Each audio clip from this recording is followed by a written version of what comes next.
I'm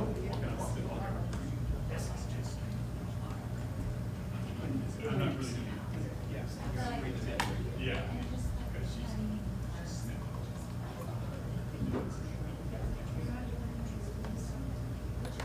Yeah, one arm plank. Yeah, I would have to do it one arm. Yeah, that's it. I'm afraid I wouldn't be able to plank. Sure. What happened? How are you, Brandon? Good, how are you? Good. Week Thursday? Yes. We're rolling whenever you're ready. That was only in like elementary school. Oh, wait, no, one time in high school. You're right.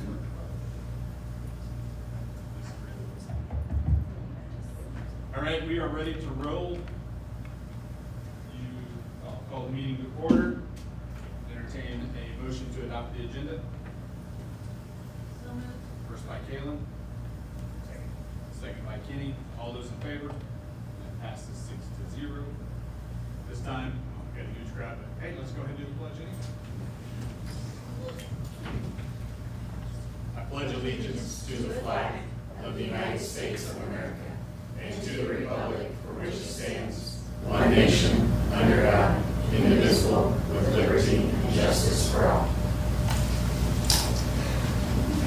All right, I entertain a motion to adopt the consent agenda. So, first by Troy, second by Jill. All those in favor? That passes 6-0. Next up is the MSBA delegate report. Aaron's not here tonight, so Hero, you'll run the video. To the July edition of the Missouri School Boards Association's Board Report. We begin with a look at MSBA's Summer Summit held in Branson, June 24th and 25th. The summit began with a thought-provoking keynote presentation from generational expert Megan Johnson. Megan is a generational expert, speaker, and author. Being a Gen Xer herself, Megan knew that negative generalizations about generations were unfair, untrue, and hurtful. So she began researching organizations of all sizes to debunk generational myths and discover the most effective ways to solve differences on the way to finding generational diversity. Because true generational diversity is not about excluding one generation to make another generation happy. True generational diversity is bringing the strengths of every generation onto your school board, into your work environment, into your own homes, to bring out the best in everybody. The Summer Summit also featured an awards luncheon recognizing outstanding students such as the 2024 statewide Belcher Scholarship winner, Zach Shockey of Jefferson City. The luncheon was also an opportunity to celebrate board members who have achieved additional levels of board certification beyond the basic state requirement levels and have achieved the designation of Advanced, Master, or Distinguished Certified Board Member. At the conclusion of the summit, during the delegate assembly, Jonathan Russell of the Neosho School District was sworn in as president of the Missouri School Boards Association after serving as vice president for the past year. He told board members attending the summit it's important to address and understand the challenges our schools are facing right now, with one of his key focus areas being literacy education. Literacy is the foundation of learning.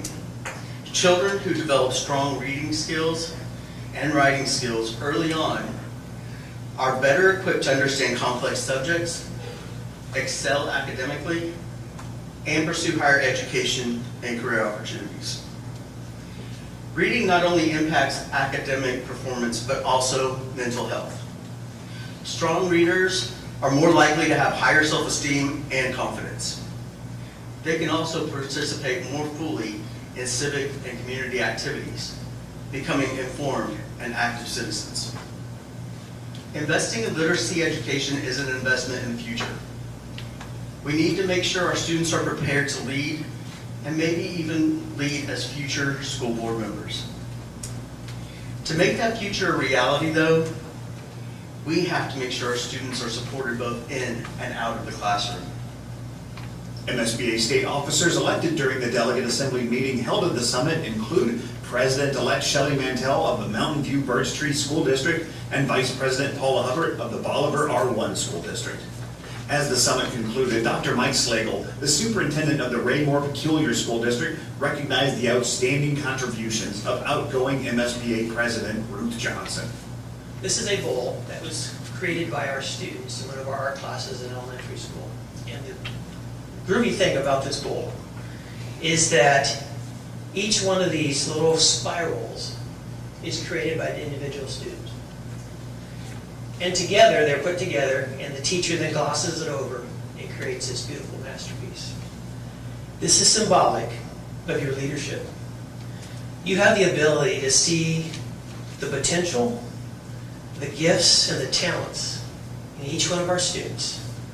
And the way you lead, you bring it together so that something beautiful is created out of the individual pieces. On behalf of a grateful community and a superintendent who's very proud of you, congratulations and thank you for your service. MSBA's positions on state and federal education issues are determined by the delegate assembly that will be meeting this coming October. If your school board has a position statement on an issue you would like to submit to the advocacy committee for consideration, you can do so this summer. The advocacy committee reviews those proposals and makes recommendations to the delegate assembly that determines MSBA's positions on issues. Registration will be open starting July 9th for the 2024 MSBA Annual Conference in cooperation with the Missouri Association of School Administrators and the Missouri Association of School Business Officials, to be held October 17th through the 19th in Kansas City. The event will once again feature numerous breakout sessions and workshops, many presented by school leaders from districts throughout the state, the Education Expo, and another great lineup of general session speakers. That's it for this month. Thanks for allowing us to have some time at your board meeting, and we'll see you in August for the next MSBA Board Report.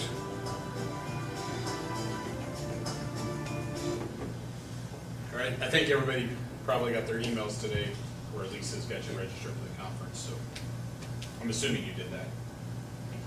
It was on auto send. All right, no visitors tonight, so we're going to move right on into discussion items. Admin retreat, Dr. Thomas. I just wanted to inform the board that on July 31st, when all of the administrators have reported back to their buildings, we are going to have an admin retreat, something where we cover all the procedures, any new updates, legal changes, things we cover with everyone. There is going to be a bigger emphasis this year for our building principals to have more teacher evaluations and more regular feedback. So that's going to be a point of emphasis that I'm really going to ask of them this year. Usually roll through these. Yep, yeah, just keep going. Convocation, so we would like to invite the board to attend convocation. Convocation will be on August 16th. It's a Friday. We will have breakfast, starts at 7:30, and the program will be from 8:30 to roughly 10 o'clock. And we are going to have a guest speaker this year. So we found a speaker is actually a retired principal who's going to come and talk about space and how to hopefully it'll be enlightening for opening a new building, but also for other people who gain from that. The rest of the day, he's actually going to go around with each of the principals and tour their buildings with them and give them some feedback on things they could do to help make their learning spaces more effective. So, What day is that? That is on Friday, August 16th. You're invited to participate. If you want to come for lunch or for breakfast, you're welcome. If you just want to come for the presentation, you're welcome. That'll be in the pack at the high school. Career Center, we haven't talked a lot about the Career Center updates, but there is construction going on at the Career Center. So Mr. Ruby did secure a grant to help fund a lot of the upgrades going on at the Career Center. What they're working on there is a new entryway, so they're working on a more secure entryway process for visitors and students alike to be able to enter the building. So they're reworking the whole front entryway. They're also doing new bathrooms in the Career Center. So kind of the front entryway, safety, security, bathrooms, and some flooring and lighting updates in that section right there. It's coming along very well. It's also ahead of schedule and under budget. So honestly, our construction group's doing a great job. As far as the Lewis is still coming along great. We're ahead of schedule. We're under budget. I love reporting that every month.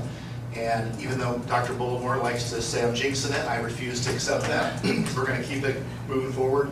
I would like to set up a couple open houses. So we're going to plan on doing a couple open houses. We'll probably do a community-wide open house, and then we'll do one more specific just towards students and parents. We may get some double up and some overrun, and that's okay. I'd rather have one too many than one too few. If you guys would like to set up a special one, or if you just want to go on your own sometime, give us a call. We'd be happy to take you over on a tour and let you see an update. So everything there I think is going great. Our community survey. So we run a survey every fall where we survey the community. It's a telephone survey, and we also do an online survey so that anyone in the community, you may or may not get called, it's random obviously, But then there's a online survey where anybody can give their feedback so that everyone has the opportunity to have their voice heard. And then we take that, we work with that within our admin team, and then we also work to help report that to the board in the fall. The question I have is, that is the time if you want to pursue asking the community about taxes and staff salaries. So what I'm looking for from you guys is, if you're okay with it, I'm going to include a couple of questions that are going to try to determine whether or not there's support from the community and at what levels, right? Would they support 20 cents, 30 cents, 50 cents, whatever that number is, we'll figure out where that threshold is, and then we'll bring that to the board as well. But I just wanted to make sure that you understand we're going to put a question in front of the community that says, we will raise your taxes for the purpose of increasing staff salaries. And I want to make sure you guys are comfortable with that. Okay. And then I want to remind everyone that the MSBA conference, that was on here. I know we just covered it, but it's the 17th for 19th, and you can contact Lisa with any questions as far as your attendance. Always recommend that we go and show out. There's a lot of really good presentations and opportunities for development, as well as to complete some of your trainings that are required as well. So that's all I had, sir. All right. Anybody got questions on any of that? Dr. Tomlinson, can you let me know when new teacher breakfast is? Oh, did I forget new teacher breakfast? I was just wondering, just curious. Can they come to that too? They said. My guess is New teacher breakfast is 8:13 at 8 a.m. and it's going to be this year at the Montgomery, not at Flanders. What was that? It is 8:13 at 8 a.m. That's new teacher breakfast. How many new hires did we have this year? Oh gosh, Dr. Wilmore, you might have a better guess at that than me. That would be a guess. I'd have to go back. I'm and going to look. guess around 30 Yeah, ballpark, yeah. right in there. I think our turnover rate this year, we're in at what, 11%? It was 11 or 12 with Yeah. the last couple. Yeah. all right. Nothing further? Entertain a motion to adjourn. So moved. First by Troy, second by Jill. All those in favor? And that passes 6-0. July is always a slow one. It's the fun one. Yeah. Have a great night. Thank Thanks you. Thanks for taking part of your evening. Oh, we're